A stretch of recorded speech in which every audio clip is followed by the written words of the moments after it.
L'histoire du peuple kabyle se déploie comme une fresque millénaire où la rigueur des montagnes du nord de l'Algérie a forgé un tempérament d'une indépendance absolue.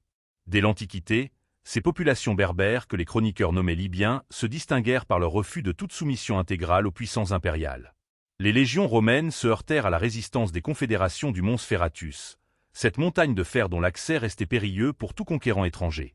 Cette préservation de l'autonomie permit aux structures sociales ancestrales de traverser les siècles, même lorsque les Vandales ou les Byzantins tentèrent d'asseoir leur autorité sur les rivages de l'Afrique du Nord.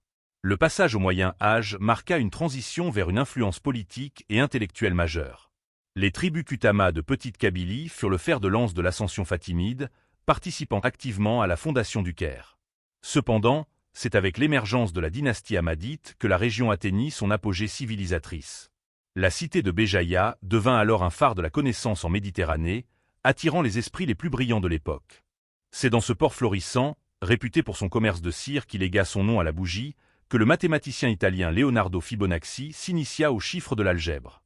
Cette ville surnommée la perle de l'Afrique était un carrefour où le savoir mystique des soufis croisait les calculs des marchands et les théories des astronomes. Malgré les soubresauts de l'histoire et l'installation de la régence d'Alger, la Kabylie conserva une organisation politique singulière à travers les royaumes de Koukou et des Beni Abbès. Ces entités traitaient de puissance à puissance avec les autorités ottomanes, s'appuyant sur la Taj Maha, cette assemblée villageoise qui incarnait une forme de démocratie directe et solidaire. Cette cohésion sociale fut mise à rude épreuve lors de la colonisation française au XIXe siècle. La résistance fut menée avec une ferveur héroïque par des figures telles que Lala Fadman Soumé, avant que l'insurrection de 1871 ne vienne sceller tragiquement le destin de la région par des confiscations de terres et des déportations vers le Pacifique. Le XXe siècle vit la Kabylie s'engager avec une détermination sans faille dans la lutte pour l'indépendance de l'Algérie. Le massif du Djurdjura devint le sanctuaire de la Révolution, abritant les cadres qui structurèrent le mouvement de libération nationale. Une fois l'indépendance acquise, le combat changea de nature pour se porter sur le terrain de la reconnaissance culturelle.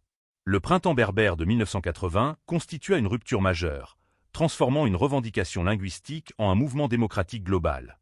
Ce réveil identitaire, né de l'interdiction d'une conférence de l'écrivain Mouloud Mammeri, permit d'affirmer l'existence de la langue tamazite comme un élément indissociable de la personnalité du pays, consacrant ainsi la pérennité d'une culture qui a su traverser les âges sans jamais renoncer à son essence profonde.